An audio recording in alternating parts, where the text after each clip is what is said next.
मामा तुम्ही दादांच्या बरोबर होता, इतकी वर्ष तुम्ही दादांच्या बरोबर घालवली. दादाकडे मी आता गेले 2099 पासून पहिला मी शासनामध्ये होतो. शासनामधून 13 मध्ये निवृत्त झालो आणि निवृत्त झाल्यानंतरही दादाकडे आता जवळ 12-13 वर्ष मी खाजगी काम त्यांच्याकडे काम करत आहे. खरं तर दादांची दादा इकडे पुढे बघा. अनुभव तुम्ही या ठिकाणी पाहिले असतील. काय नेमकी आठवणी आठवणी काय आहेत दादा, कितीतरी आठवणी अशा आहेत की न सांगण्यासारख्या आहेत की त्यांनी समजा त्यांचा तो वक्तशीरपणा, स्वच्छता म्हणा, कामाचा टाईम. दादा जर समजे म्हणले म्हणवे तू सकाळी 6ला तयार राहा तर आम्ही 5:30ला तयार राहायचो. आणि त्यांची जी लोकांचं काही म्हणणं आहे की बाबा दादा कडक होते बोलायचे, पण तो भाग चुकीचा आहे. दादा कडक होते पण शिस्तीचे कडक होते. असे काही कोणालाही काय बोलत नव्हते ते.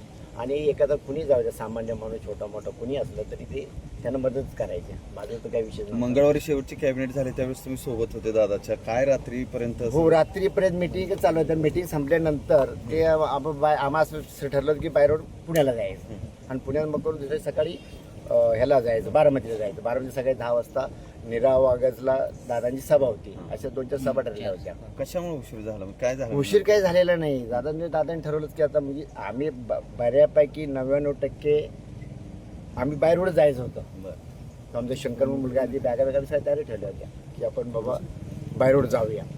पण ते काही उशीर झाला आणि हे ते दुसरे सगळ्या विमानाने निघाले. त्याच्यामुळे दुःख घडणं गेले. पण गाड्या नाही पाहिजे होती. मामा सगळ्या बाबतीत दादा वक्तशीर म्हणजे सगळ्या बाबतीत फार काळजी घ्यायची. पण हे सगळं ज्यावेळेस तुमचं आधी ठरलं होतं की बाय रोडने हो, हो, जायचं, हो. बदलला निर्णय कसा?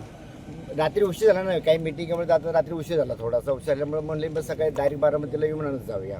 जातो आणि मग म्हणले तू उद्या बाय रोड पुण्याला ये. मग मी बारामतीला पुण्याला येईन. मग मी मामा सगळ्या तुमच्या म्हणजे जे सगळे SP असतील, तुम्ही असाल, सगळे इतकी वर्ष तुम्ही दादांच्या सहवासात होता, काय भावना आहेत आता?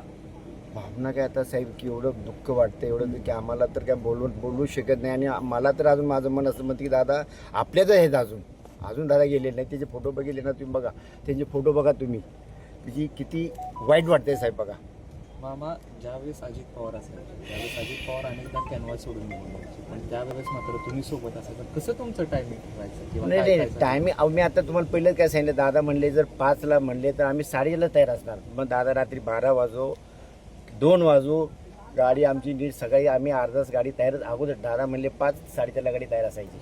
अनेकदा अजित पवारांचं मनवे मामांचं आय टू आय कॉन्टॅक्ट होऊन कळायचं मनवे मामांना, असं आम्ही ऐकलंय की इकडे जायचंय. मग ते कसं नेमकं जरा त्याबद्दल? नाही आता ती तेव्हाची परिस्थिती असायची. समजा काय कुठं जायचं असेल तर तेव्हा ते सांगायचं मलाही असं काही अगोदर सांगायचे नाही. पण बाबा चल इकडे म्हणजे आम्ही जायचं तिकडं. पण बरं का, दादांनी माझ्यावरती आमच्या मनवे कुटुंबावरती फार प्रेम केलेलं आहे. आणि मी पहिला शासकीय सेवेत होतो. त्यातून मी 2013 मध्ये रिटायर झालो. त्यानंतर आता 12 वर्ष त्यांच्याकडे खाजगी म्हणून काम केलेलं आहे. त्यावेळी शासनामध्ये होतो.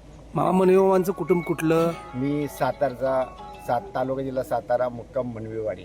मग हे दादांची नोकरी सुटल्यानंतर कसं तुमचं हे झालं? नोकरी माझी सुटलीच नाही ना. म्हणजे संपल्यानंतर काय झालं, जेव्हा निवृत्त झालो ना तेव्हा दादा मला म्हणले अरे म्हणवे तू कुठं जायचं काही विषय नाही. म्हणले तू बाबा असं माझ्याकडे काम करायचं. आणि ती काही विषय झाला नाही. तो कुठल्या विभागात होते सर? मी शासकीय परिवहन सेवा वरळी मुंबईला. दादा नॉट रिचेबल आल्यानंतर तुमच्यासाठी नाही असायचं? तसं काय नाही. आता तो भाव हे करायचो तसं जेव्हा आम्ही त्याच्यासाठी असायचो विषय तो नव्हता. आणि झाले का अजून काय आठवण आहे का? नाही आठवण म्हणजे हे वक्तशीरपणाची आठवण आहे. स्वच्छता म्हणा आणि कुठल्याही तुमचे मीडियावाले सुद्धा असायचे तिथे.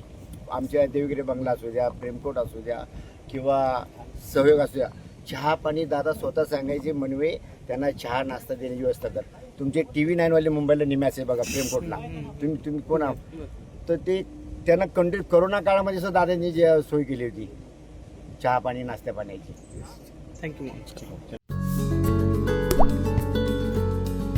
आता जोकासू STP या अत्याधुनिक जॅपनीज तंत्रज्ञानाने सुसज्ज, quick installation, energy efficient, noiseless blowers, low maintenance या आणि अशा वैशिष्ट्यांनी परिपूर्ण जोकासू STP तंत्रज्ञान प्रकल्प उभारणीपासून ते विक्री पश्चात समाधानकारक सेवा देणारी, भारताबरोबरच परदेशात देखील प्रकल्पांची यशस्वी उभारणी करणारी company Deccan water treatment private limited.